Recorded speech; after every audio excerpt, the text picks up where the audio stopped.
You're listening to the Rainmaking Podcast, hosted by high-stakes headhunter, author, and professional speaker, Scott Love. Hey, this is Scott Love with the Rainmaking Podcast. Our guest today is me again. Now, I know I did what's called a solo cast a few weeks ago, but this is our 200th episode. So I wanted to take the time to thank you and to all of our guests for making this show a huge success. We're a top 2% show on the podcast rankings. And I think part of it is because we have high quality guests on the show. We have a clear topic of rainmaking and topics related to rainmaking. And even though the show is industry agnostic, it really does lean towards those people in professional services who are responsible for getting clients to say yes. And that means everybody in a law firm, everybody in a recruiting firm or a staffing company, and accounting firms, management consulting firms, investment banking firms, and you name it. And those are our listeners. So thank you for making this a fantastic show. I'm really honored, and I cherish that trust that you've placed in me. Now, our topic today is a summary of what I've learned. I'd say there are three main points that I've seen as a trend since I launched this show 3.5, almost 4 years ago. And then secondly, game theory and how you can use that to help your practice to predict what the future is going to be in terms of outcomes. So I would say that when I launched this after COVID, I had done other podcasting before. I'd actually been podcasting since 2007. But when we had guests on the show, that was when COVID had just happened. That was back in the day when you would reach out to a stranger and you would say, "Are you safe? How are you?" And I think our entire society bonded together because we all went through a pretty severe situation at the same time, and that served as a bonding agent. So at that time, it was relatively easier to reach out to people because you had experienced an event together and you could talk about that. I think COVID helped us to quickly bring walls down when we're talking with strangers. And I think even I saw a trend on social media posts of vulnerability, especially on LinkedIn. Now, I'm not talking the type of vulnerability where you say, my girlfriend dumped me and nobody wants to go out with me. I'm talking about, I struggled with this, but this was the solution that I found, and this is how it improved my practice. That's the kind of vulnerability I'm talking about. But there are three overarching trends that I saw took place over the last few years, and this is the common theme I've seen in the guests that I've had on the show. Number one is empathy. Being able to empathize and understand where somebody is, that serves as a bonding agent. Second was listening. If you understand how to communicate to people and how to be a good listener, then you can guide them forward and get intelligence that tells you what their pain points are and how you can move them forward to solve their problems by them working with you. Recently, I was the guest of the toughest audience I've ever spoken at, fifth graders at the Binsley Elementary School Career Day.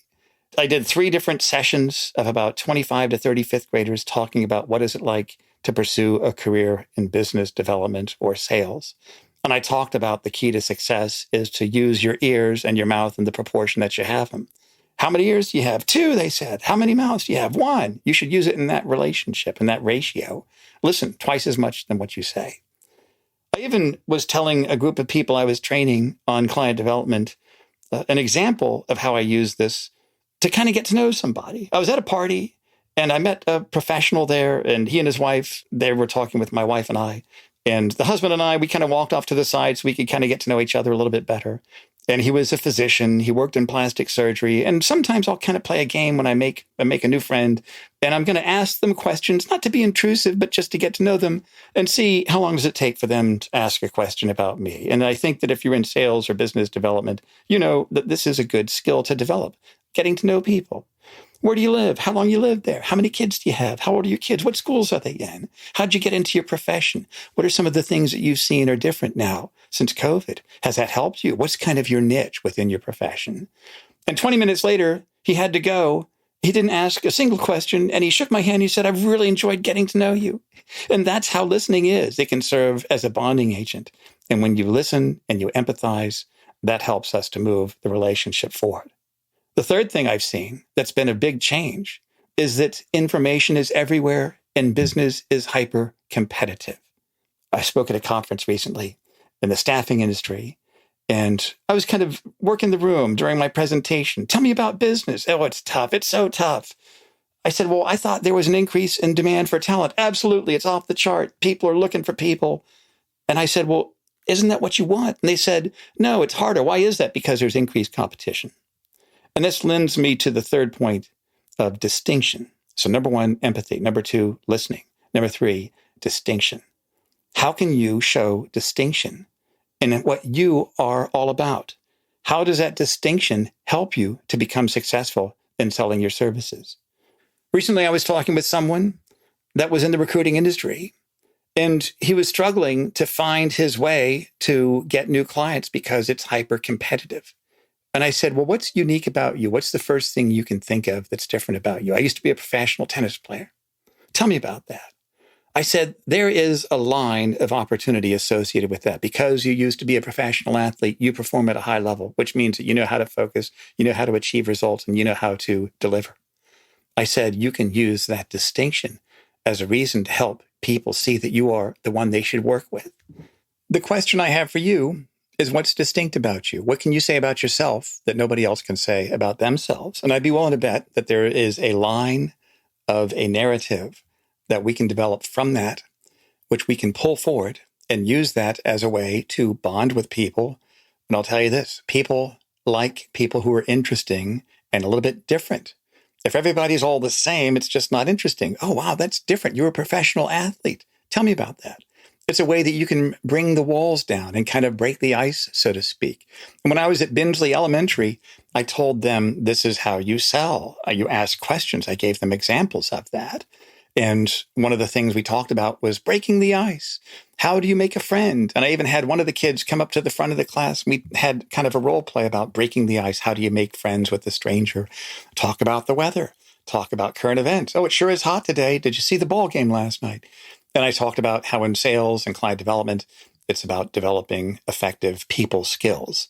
And by the way, this school has a lot of kids whose parents came from someplace else based on where it's geographically situated. And our parish has that school as an outreach project. So it's exciting to get a chance to do that and be involved in that. It's very meaningful to me personally. And I even told them how many of my friends came from other countries with not a lot of resources, and they built something in this country, and that this is the land of opportunity. And it was really exciting to see that these kids understand that, and that they understand that they could pursue a career in client development even later on in life. If they become an electrician, they might become a business developer for that electrical contractor at some point. But anyways, the school itself took the time to teach the kids the 7 habits of highly effective people. Now, this was actually a program that they got the license to, but when I walked up to the school on the sidewalk leading to it, they had painted on there the 7 habits. And we talked about that. And I asked them, tell me what some of them are. And I heard some of these 5th graders tell me things like, begin with the end in mind. Seek first to understand. It was so exciting to see that these are children that apparently the school had decided to teach them life skills.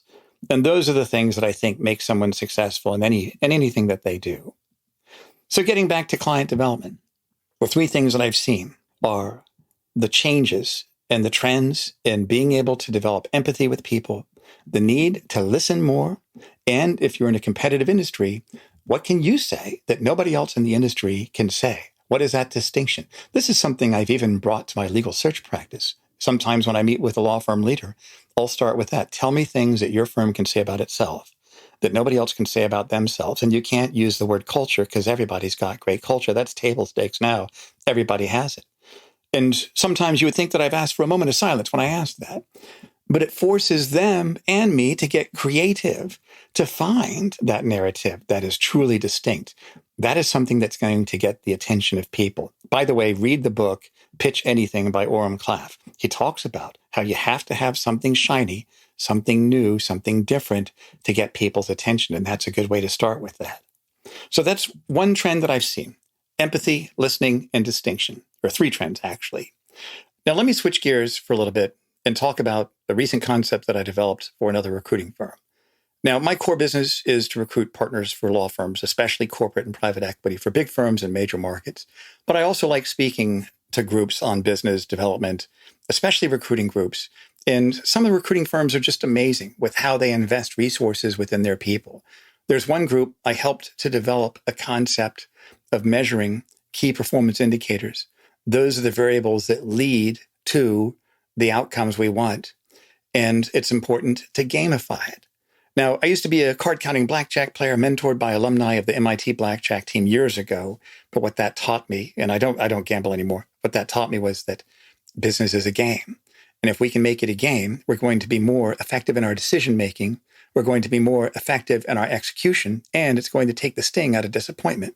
Those are the three things that we get when we think of business as a game.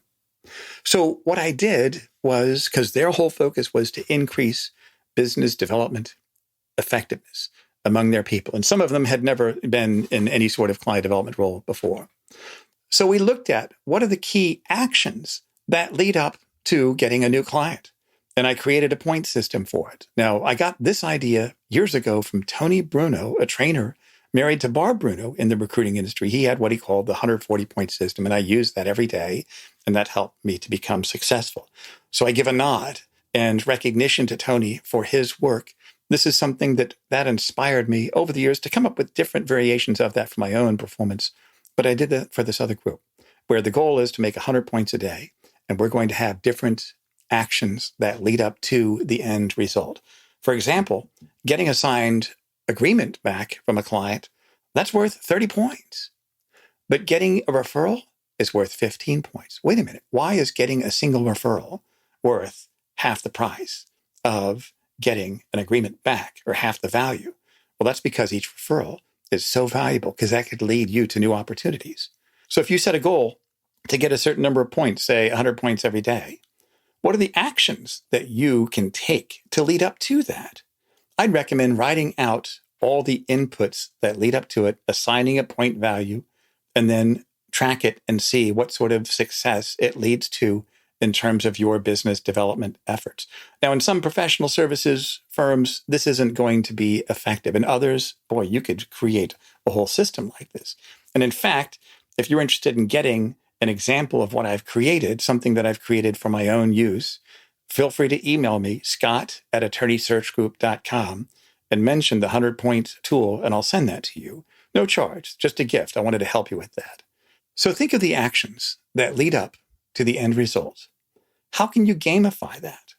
One thing it'll help you do, like I mentioned in game theory, it helps you to make effective decisions. Well, if I spend more time in getting referrals instead of other activities that don't have much results, so for example, sending an email to a cold client, that might be worth 1 point, but each referral by name is worth 15 points each. If you get 3 referrals from someone, that's 45 points. You're halfway to your goal for the day just by getting 3 referrals, because that's how valuable that is. So you want to spend time in areas that add the most value. And by using a tool like this, it's going to teach you how to make effective decisions in terms of utilizing your time. Also, the more you spend time in areas that contribute the most to your success, you're going to increase your skills. It's going to increase effectiveness. And then third, like I said, it's going to take the sting out of disappointment. When it's a game, we never lose as long as we learn things. And I'd be willing to bet, if you said, I'm going to use this every day for 3 weeks, and if you measured it, keep an Excel spreadsheet, at the end of the day, type in your points and see the trend, you're going to start getting better. Remember this, anything that can be measured improves over time. I was fortunate when I was 24 to be a management consultant in the U.S. Navy teaching Deming management methods, statistical charts and graphs, knowing that anything that contributes to the end goal, if we focus on improving the process, we will improve the results. Even client development is a process. It's not a one-time thing. It's an ongoing process. So let me know if that's a tool that can help you. And thank you again for taking the time to listen. We've got some exciting episodes coming up with some amazing guests, people that you may have already heard of here in the next few months. If you also have any suggestions of any coaches or authors or speakers on client development that you've come across, maybe they spoke at your partner retreat, maybe you saw them speak at a legal conference, please send me a note, scott@attorneysearchgroup.com. Let me know about them. Connect them with me on LinkedIn. I'm easy to find, and I'd love to have them on the show. Thanks again for listening. And as always, this show is sponsored by Leopard Solutions, legal intelligence suite of products, Firmscape, and Leopard BI. push ahead of the pack with the power of leopard. Thank you for listening to the Rainmaking Podcast. For more information about our recruiting services for international law firms, visit our website at attorneysearchgroup.com. To inquire about having Scott speak at your next convention, conference, sales meeting, or executive retreat, visit therainmakingpodcast.com.